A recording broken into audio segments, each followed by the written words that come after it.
de Santa Cruz, vaya a Hotel Armonía, lleve a la familia, tiene áreas verdes y una piscina central espectacular.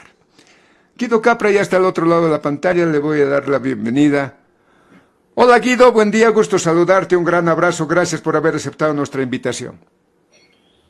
Muy buenos días, muchas gracias Nico por ofrecerme este espacio en el cual se pueda comunicar e informar a la amplia audiencia sobre temas de economía, pero en facilito, que es lo más importante.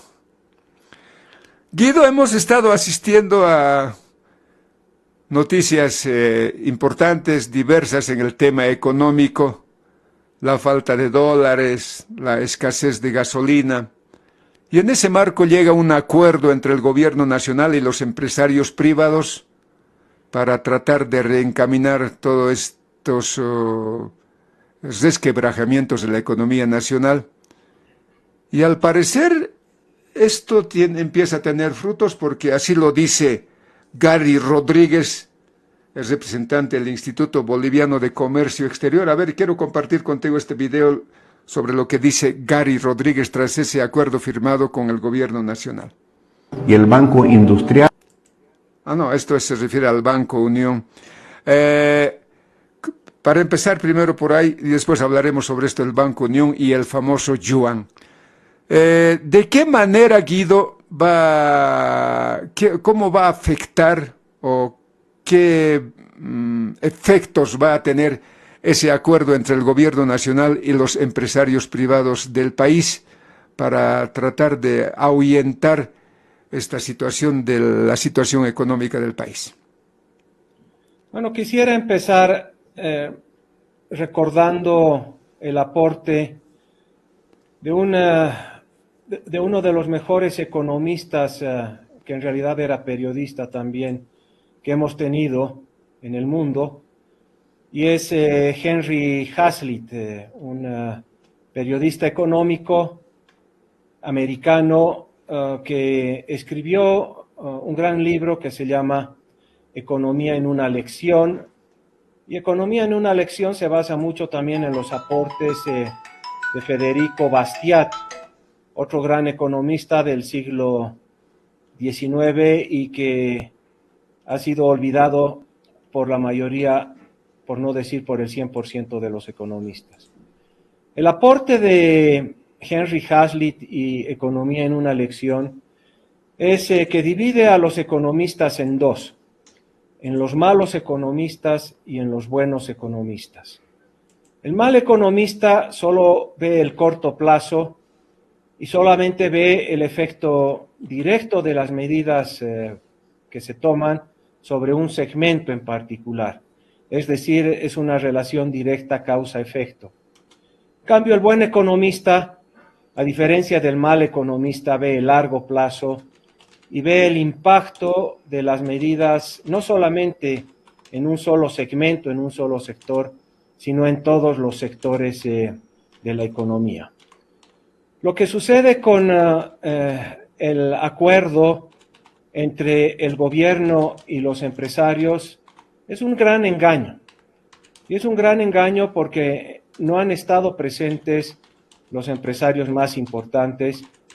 Y por otro lado, piensan resolver con medidas de maquillaje y de mal maquillaje un problema estructural, y el problema estructural que tenemos es el modelo que se ha aplicado hace más de 2 décadas en Bolivia, que es un modelo empobrecedor, y el resultado de ese modelo empobrecedor es el saqueo de los recursos naturales del cual hemos sido víctimas, la pobreza que está aumentando, la inflación que se ha disparado, la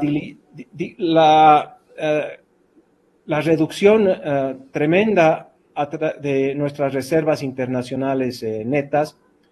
Y se podría decir que el enfermo tiene 2 diagnósticos.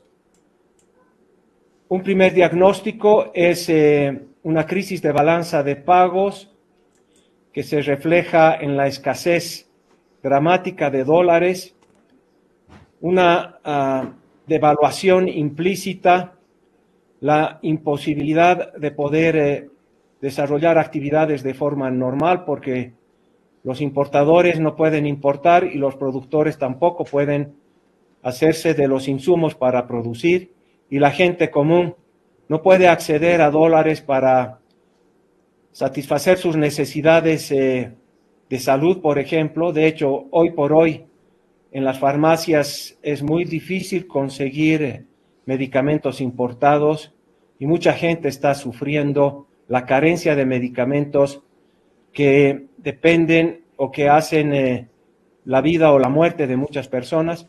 Y por otro lado, el segundo diagnóstico es una crisis fiscal que ya tiene más de 11 años de existencia y se refleja en que el resto del mundo ha perdido la confianza en Bolivia como sujeto de crédito, y la calificación que tenemos ahora es que el crédito de Bolivia es crédito basura, es decir, Bolivia para los financiadores hoy por hoy es un país basura, y un país basura quiere decir que no tiene la capacidad de cumplir con sus obligaciones contratadas. Estamos conversando con Guido Capra, él es presidente de la revista Nueva Economía. Al otro lado de la pantalla también está René Martínez, le voy a dar la bienvenida. Él es economista y del programa Nueva Jubileo, así que le voy a dar la bienvenida. René, buen día, un gusto saludarte, estoy junto a Guido Capra. Buenos días, Nicolás. Un gusto, pues, va a ser compartir un poco de la información de Fundación Jubileo. Un saludo a Guido Capra. Con las disculpas del caso, René, yo no te envié el link oportunamente, me confundí con otro nombre. René, a ver, estamos conversando con Guido sobre este espectro económico del país que ha ido prácticamente, digamos, madurando poco a poco ante la negativa del gobierno nacional. Para el gobierno todo estaba bien, pero empezamos a ver la escasez de dólares. Este tema de la economía se fue agudizando con el tema de la gasolina, el diésel, y todo aquello han obligado al gobierno, en ese marco de negar permanentemente, le han obligado al gobierno a encontrar una negociación con los empresarios privados, y entre ellos, quién sabe lo más importante, liberar las exportaciones que podría en alguna medida atraer dólares al país. A ver hasta ahí cómo ha estado analizando la Fundación Jubileo, querido René. Sí, justamente hemos hecho seguimiento nosotros por muchos años a este tema de la situación económica, y ese tema de las divisas, de la caída de las reservas internacionales. En realidad es un tema que viene dándose o generándose desde finales del 2014, ¿no? En 2014 se llega a un récord de reservas internacionales de más de 15,000 millones de dólares. De ahí en adelante hay una caída continua de las reservas hasta los 1.700 que marcan a diciembre del 2023, es decir, que se habrían agotado básicamente las reservas, ¿no? Lamentablemente el gobierno en todos esos años que en principio se podía hacer algo oportunamente por resolver el tema, que tiene elementos de fondo como es la política del sector hidrocarburos por un lado y por otro el tema del tipo de cambio, no se ha hecho nada, ¿no? El gobierno en realidad ha tenido la política o la práctica de posponer o postergar el problema para adelante. Entonces los ajustes y reformas necesarios para reconducir la economía hacia una situación estable, sostenible, se han postergado hasta que se ha llegado al límite en el tema de reservas, también en el tema del endeudamiento y el déficit, ¿no? Estamos a 11 años de marcar continuos déficits fiscales relativamente profundos, y también el tema del endeudamiento hemos llegado prácticamente al límite. por el hecho de que no tenemos divisas para el servicio de la deuda y demás, ¿no? No solamente lo decimos nosotros, sino que también instancias, instituciones como las calificadoras de riesgo internacionales ya han bajado de calificación a Bolivia y ya nos encontramos en una situación de riesgo de impago, estamos, se podría decir, al borde del default, ¿no? Entonces es un tema estructural, por un lado, no es coyuntura, estos son varios años que la política económica ha conducido a esta situación y es un tema muy, muy complejo. Son las 9 de la mañana, 43 minutos. Guido y René. A ver, tras ese acuerdo suscrito entre el gobierno y los empresarios privados, la primera sorpresa al que asistimos, dice, es a que el dólar paralelo que se había disparado en los últimos días en La Paz, Santa Cruz y en el resto del país, superando la barrera de los 9 bolivianos por la unidad de la divisa norteamericana, habría bajado de precio. Por ejemplo, este artículo que es del periódico El Correo del Sur de Sucre dice: según el presidente de la Federación de Empresarios Privados de Santa Cruz, Óscar Mario Justiniano, el precio del dólar estadounidense empezó a bajar en el mercado paralelo del país, después de las medidas acortadas por el gobierno nacional y el sector privado. O sea, se produce el primer milagro en este tema. ¿Qué dices, querido Guido? Bueno, primero, tal vez es bueno aclarar, querido Nico, que en la empresa con la que trabajo no necesariamente comparte mis puntos de vista y en realidad las opiniones que yo estoy virtiendo son a título personal y de un economista que me doy el apellido de libertario. El engaño, si son hábiles los políticos en algo, es en engañar. Y dentro de los políticos también entran los empresarios que cumplen un rol político. Y lo que mencionan o lo que afirman en los medios de comunicación no necesariamente es lo que sucede en la realidad.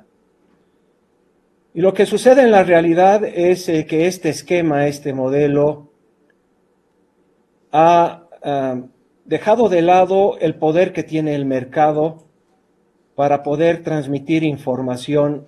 Y la información que transmite el mercado es a través de precios lo que sucede en la oferta y la demanda. En este momento, si yo quisiera ir a comprar dólares, $5,000, $10,000 o lo que necesite, no voy a encontrar en el mercado a un precio. Probablemente tenga que esforzarme y buscar en 1,001 lugares hasta poder conseguir los dólares que necesito para importar algo o para satisfacer una necesidad de salud. Lo que quiero decir es que el Estado es el culpable de lo que está sucediendo con el dólar, con las divisas.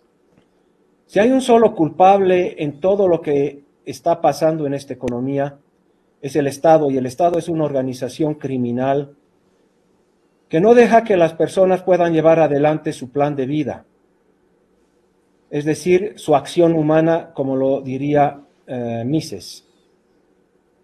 Y es a través de la imposición de los precios máximos, de las regulaciones, de las prohibiciones y de la coerción y de los impuestos que esclaviza a la gente que no depende del Estado.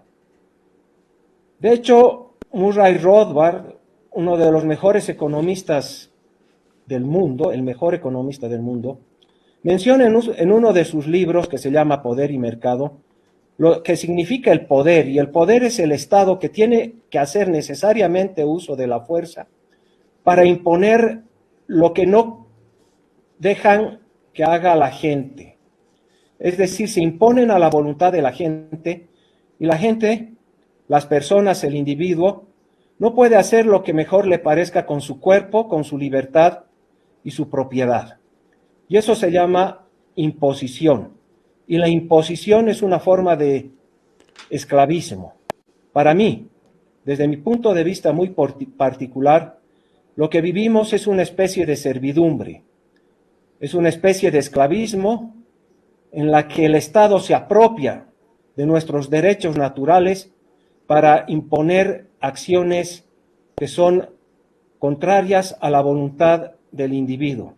Y eso es algo que debemos criticar, y la forma de criticar es a través de lo que yo denomino una batalla cultural, y es una batalla cultural en serio, y tiene que ser una batalla cultural en serio, porque hoy por hoy las consecuencias de este modelo de esclavismo, morir antes que esclavos vivir, nos está llevando a una gran pobreza. De hecho, la inflación se ha disparado.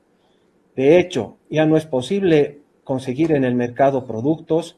Y de hecho, ya vivimos en una situación de escasez, que esto, desde mi punto de vista, se va a agravar en los próximos días, semanas y meses, hasta llegar a un extremo que podríamos decir se convierta en un drama social.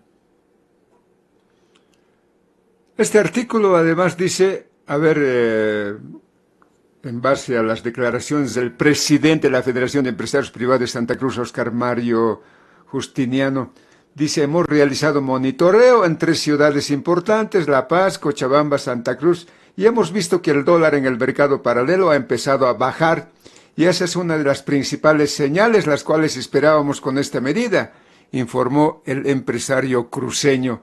¿Qué dices, querido René? Bueno, aquí en este tema particular de esta crisis cambiaria, el tema con el dólar, juegan un rol fundamental las expectativas, es lo que la gente piensa que va a suceder, ¿no?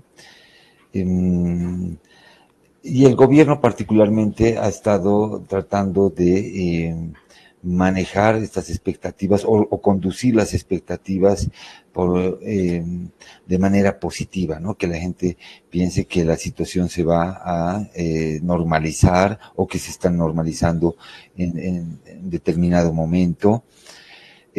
Pero creo que ya un largo tiempo ha estado con este juego, ¿no? Este tema de anunciar contratos con la China que finalmente no se han concretado, tema del litio, todo esto son señales que quiere mandar de que se están normalizando, que se vienen momentos mejores o van a llegar recursos de uno u otro lado y puede ser que tengan algún efecto temporal, como un rebote, pero la tendencia es clara y es estructural, ¿no? Y esta tendencia de la disponibilidad de divisas está sujeto a factores que son de fondo, ¿no? Como la producción de hidrocarburos, la importación que ahora necesitamos realizar de hidrocarburos, tendencias que no se cambian en el corto plazo, ¿no?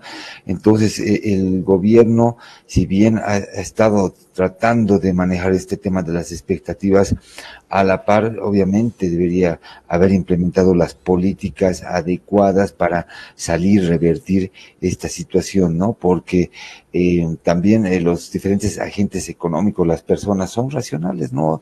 Cuando ya escuchan muchas noticias que finalmente no se concretan o no son como el gobierno anunciaba, y es lo que ha estado sucediendo, pierde mayor credibilidad y eso es aún peor, ¿no? Porque en este tema del dólar la confianza, la credibilidad es fundamental y el gobierno la ha ido perdiendo todo este año que ya estamos con la crisis cambiaria, ¿no? Entonces, nosotros el mensaje que lanzamos es que el gobierno debería mostrar con toda sinceridad la verdadera situación económica del país y a partir de eso plantear reformas, ajustes que van a ser dolorosos, por supuesto, pero son necesarios para trascender este momento con la menor afectación posible para la población, ¿no? Ya estamos en un momento muy complejo, no podemos decir que esto se va a resolver así como así, sino que son temas de fondo, duros de resolver y también que generan impacto, ¿no? Pero son necesarios. Estamos conversando con René Martínez, él es economista de la Fundación Jubileo, y estamos conversando también con Guido Capra, economista de Nueva Economía. Ahora sobre este tema, bueno, hay todavía más al parecer, entusiasmo y buenas noticias para los empresarios privados, especialmente para los importadores y exportadores, cuando Gary Rodríguez, reitero, representante del Instituto Boliviano de Comercio Exterior, dice que a partir de ahora el Banco Unión va a empezar a tener yuans para los exportadores y exportadores que van a China. A ver, escuchemos, quiero compartir esto con ustedes. De China, el Banco Unión y el Banco Industrial y Comercial de China, ICBC, han suscrito el día de hoy un acuerdo donde el Banco Nacional asume la corresponsalía para poder utilizar el yuan en el comercio bilateral entre Bolivia y China. Según datos del INE, en la gestión 2023, Bolivia exportó cerca de 60 productos por casi 1.200 millones de dólares a ese país. En contrapartida, más de 4.000 productos chinos llegaron a Bolivia el pasado año, sumando un total de 2.400 millones de dólares. Por lo tanto, no solo es una buena noticia en lo que respecta a la posibilidad de tener una alternativa al uso del dólar para el comercio bilateral, sino que se da en el momento preciso cuando lo que más necesitamos es desahogar la demanda de dólares, siendo que esta divisa se ha tornado escasa en el país. El poder utilizar el yuan para el comercio bilateral significará que nuestros importadores se acerquen al Banco Unión con bolivianos para poder pagar los productos que importen desde la China. Y el banco chino pagará en yuanes al proveedor en ese país, de tal suerte que no se hará el uso del dólar. Con eso obtenemos tres beneficios. Primero, un ahorro en lo que respecta a la comisión financiera, un ahorro de tiempo y también un ahorro de divisas, ya que saldrán menos dólares de nuestra economía, por lo cual nos regocijamos de que exista esta posibilidad que le va a permitir a Bolivia, a partir de este convenio entre el Banco Unión y el Banco Industrial y Comercial de China, ICBC, el utilizar en Bolivia el boliviano para pagar importaciones. ¿Esta es una solución a la escasez de dólares en el país, Guido? Hola, Guido, bueno, sí, están... sí. No es, bueno, yo que sepa, no estaba prohibido utilizar cualquier moneda. Uno puede utilizar el peso chileno, el sol peruano, el dólar americano, el dólar canadiense, en este caso el yuan, para poder llevar adelante transacciones comerciales a nivel del comercio exterior. Cuando uno habla de exportaciones e importaciones, lo que a veces se olvida es que estas son relaciones comerciales entre personas. En realidad no son relaciones comerciales entre países. Es un exportador llamado Juan que vende sus productos a un importador llamado Peter, por decir algo. Y esa es la relación comercial entre un exportador y un importador, que piensan que a través de esa relación comercial que se da en un mercado, ambos se benefician. Ahora, para poder adquirir yuanes, deberían pasar varias cosas. Tal vez lo primero es que Bolivia que en Bolivia exista la cantidad suficiente de yuanes para poder comprarlos en el mercado y con eso adquirir productos chinos. La pregunta es, ¿cómo se logra eso? ¿Será que un banco, que algún prestamista, alguna agencia quiera traer su dinero a Bolivia? Dada la poca confianza y la escasísima o nula seguridad jurídica que tenemos en nuestro país para poder recibir inversión extranjera directa o flujos de capital. Por otro lado, yo no sé qué tan seguro está el señor que expresa sus opiniones, que los exportadores bolivianos van a estar contentos con recibir yuanes en vez de dólares. El 80% del comercio internacional se da en moneda norteamericana y apenas un escaso 10%, de 5 a 10% en yuanes. Es decir, que seguimos con esa imposición de un Estado que piensa que la gente tiene que hacer lo que a ellos les da la gana y quitan la libertad al individuo para poder decidir con qué moneda quiere operar. De hecho, lo que estamos sufriendo en este momento es causa de políticas fallidas, de advertencias que no han sido tomadas en cuenta. Ya hace muchísimos años atrás, yo me acuerdo, Nico, en varios programas, hemos predicho lo que iba a suceder y claro, la soberbia, la fatal arrogancia de los economistas que piensan que son tan inteligentes para poder influir en miles y millones de personas que actúan en el mercado. Es esta fatal arrogancia que ya se ha convertido en una fatal ignorancia y con resultados dramáticos para la población boliviana, para el individuo, para la persona que ahora no puede conseguir medicamentos en el mercado. Y este señor que habla a nombre de la empresa privada dice que existen divisas. Yo estoy tratando de comprar un medicamento de manera urgente en estos días y no hay el medicamento, no ha llegado. En el seguro que tengo está sin stock y estoy en serios problemas porque necesito ese medicamento y no sé cómo adquirirlo, porque para adquirirlo necesito divisas, necesito dólares y no las encuentro. Entonces, yo creo que es el momento de poner un alto a este engaño. Y el engaño más grande que hemos vivido los bolivianos es que el Estado es una buena persona, es un protector. El Estado es el enemigo y hay que derrotarlo. El Estado es una forma de esclavismo, porque no deja que las personas lleven adelante su propio plan de vida. Es más, el Estado se apropia de nuestros ingresos de forma abusiva. Nadie paga los impuestos de forma voluntaria. Esa es una especie de servidumbre, como en la época feudal, en la que el reyzuelo, el feudal, se apropiaba de la producción de los campesinos.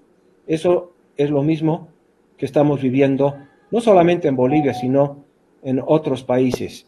Y es el momento de dar la oportunidad para que la gente pueda hacer lo que mejor sabe hacer, que es producir y ofrecer sus productos y servicios en un mercado. Esa es mi opinión, estimado Nico. René, ¿qué dices?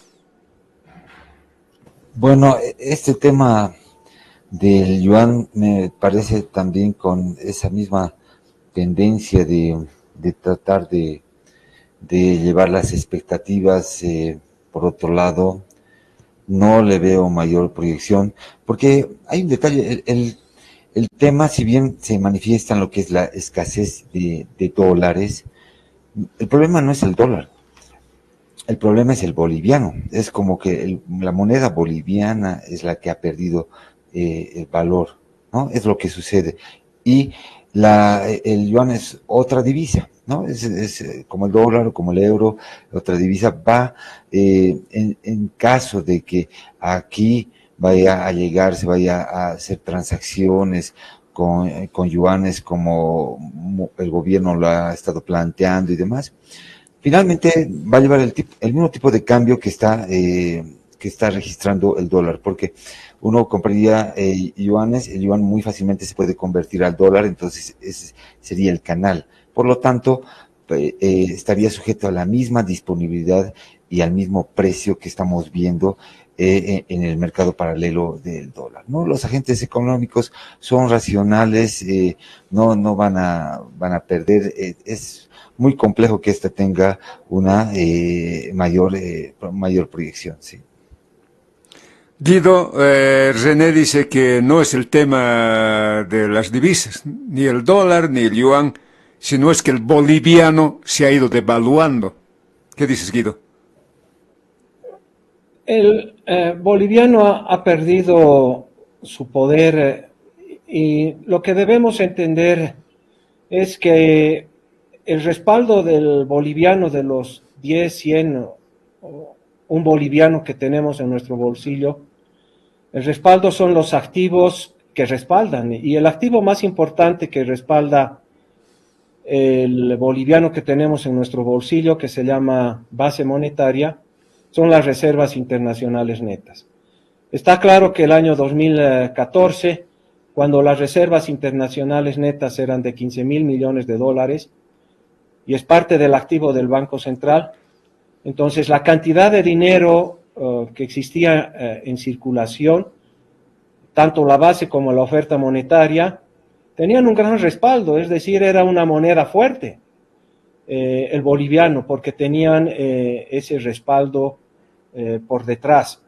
Las reservas internacionales han ido cayendo en picada porque este modelo es un modelo del saqueo, y lo que se han saqueado son las reservas internacionales que se han acumulado por la exportación de hidrocarburos que se han descubierto el siglo pasado, en la década de los 80s y de los 90s, con una política de Estado que en mi criterio ha sido de lo más racional en esa coyuntura histórica.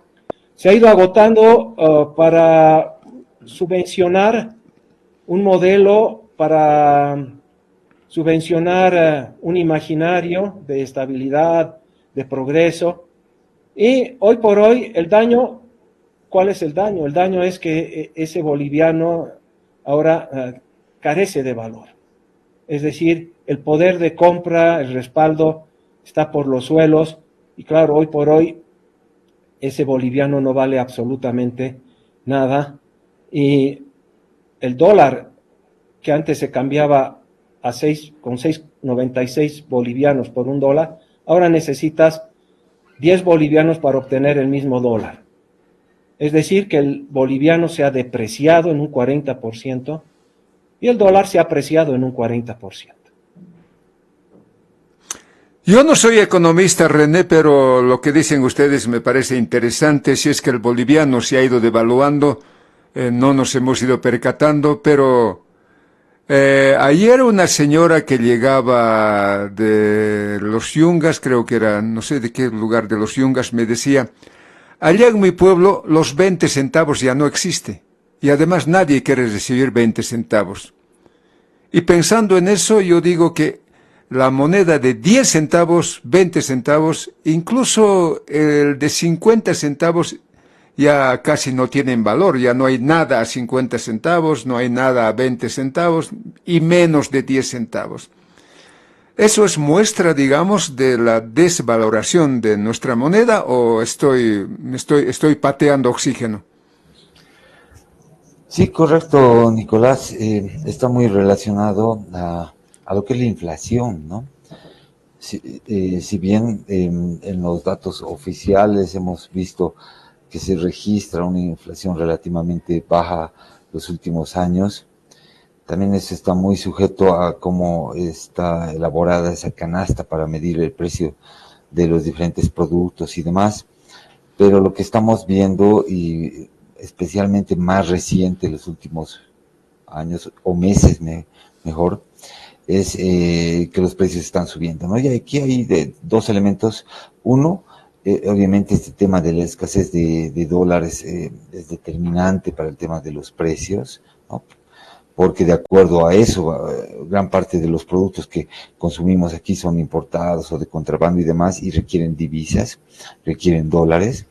Y por otro lado también ha aumentado mucho lo que es la deuda interna, ¿no? Que los préstamos que el TGN toma de lo que es el Banco Central, y este es un elemento que también presiona contra lo que es el tema inflacionario, ¿no? Entonces, si bien evidentemente en años pasados había una inflación relativamente baja, esto es algo que está cambiando muy rápidamente en las últimas semanas y meses, y debería ser un tema de preocupación y de agenda de lo que son las autoridades del área económica, ¿no? Además que ha sido una inflación que ha estado contenida de manera un poco ficticia, se podría decir, con subvenciones, con control de precios, y el mismo tema de el tipo de cambio congelado y demás, pero esto creo que ya ha rebasado el control que tiene el Estado por el mismo agotamiento de las reservas. ¿Qué va a pasar con esto de liberar las exportaciones? ¿No es un mecanismo, no es un canal para traer más dólares al país, René? Sí, puede contribuir en cierta medida, ¿no?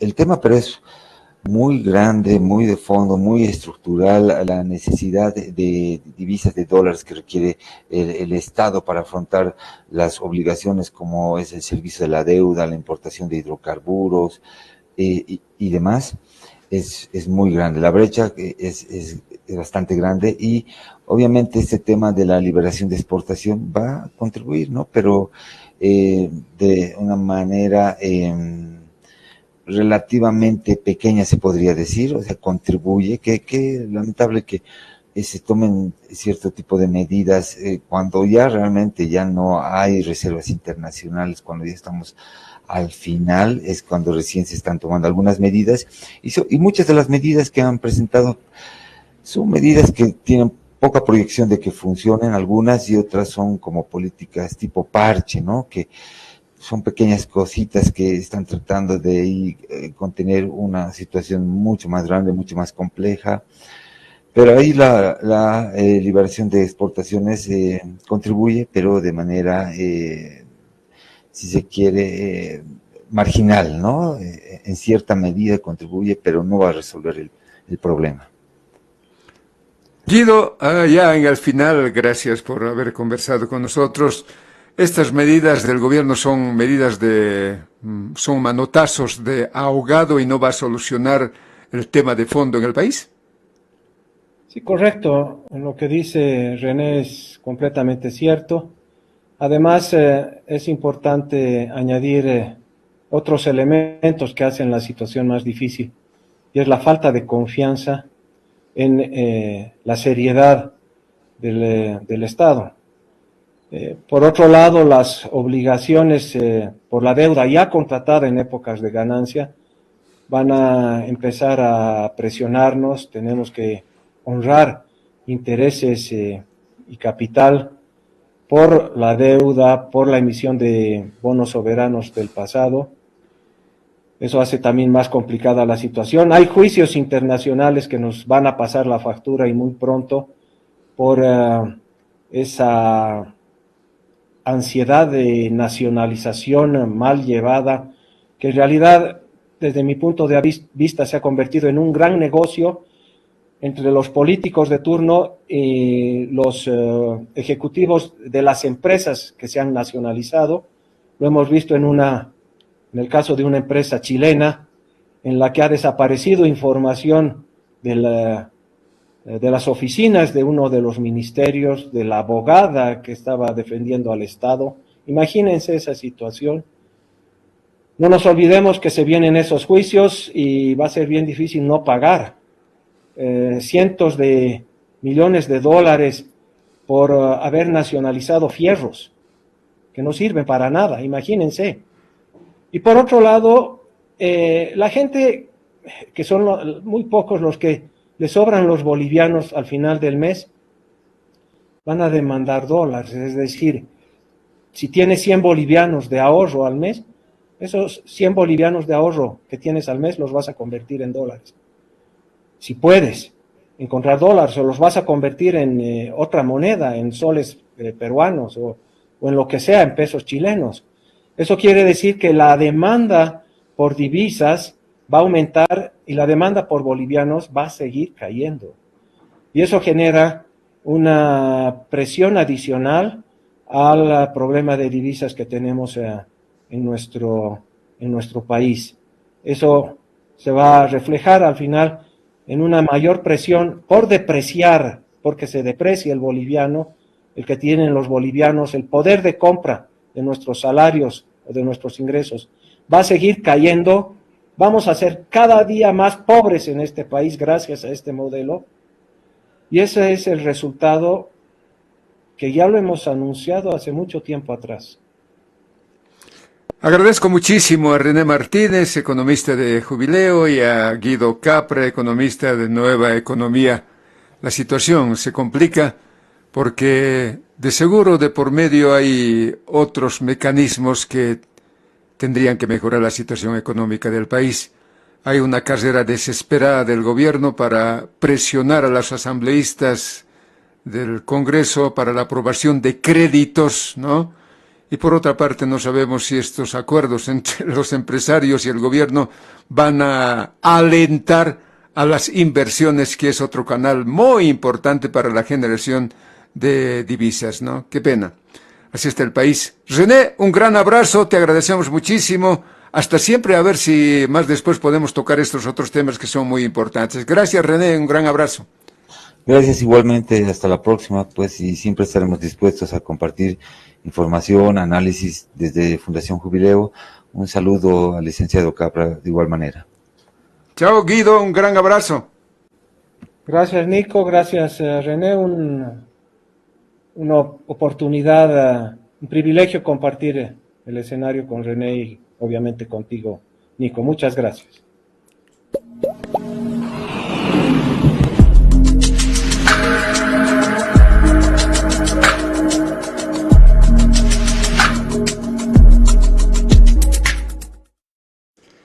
Son las 10 de la mañana, 14 minutos. Enseguida también tenemos otro invitado muy importante, un invitado especial que estará conversando con nosotros aquí en el programa en otro formato. Hemos invitado al doctor, al constitucionalista Franklin Gutiérrez, que estará conversando con nosotros enseguidita nada más.